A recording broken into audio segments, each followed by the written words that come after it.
എല്ലാവർക്കും പുതിയൊരു വീഡിയോയിലേക്ക് സ്വാഗതം. അപ്പോൾ ഇന്ന് നമ്മൾ മസാലപ്പൊടിയുടെ റെസിപ്പിയുമായിട്ടാണ് വന്നിരിക്കുന്നത്. കടയിൽ നിന്ന് വാങ്ങിച്ചതാണ്. നമ്മൾ കൂട്ടായിട്ട് വാങ്ങിച്ചിട്ട് അത് പൊടിപ്പിക്കുകയാണ്. സാധാരണ എല്ലാവരും പൊടിച്ചത് കടയിൽ നിന്ന് വാങ്ങിച്ച് ചെയ്യുവാണ്, കറിക്കകത്തൊക്കെ ഇടുക.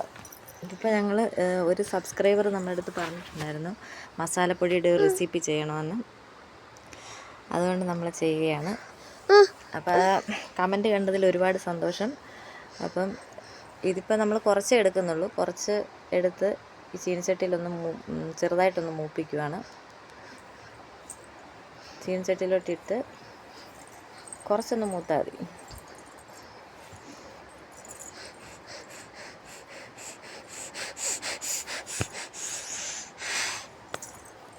ഈ ഒരു പരുവത്തിലൊന്ന് മൂത്തിട്ട്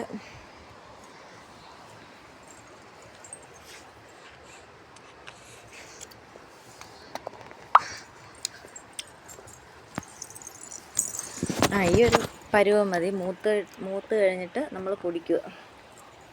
അപ്പോൾ ഇന്ന് നമ്മുടെ മസാലപ്പൊടി ഇവിടെ റെഡി ആയിട്ടുണ്ട്.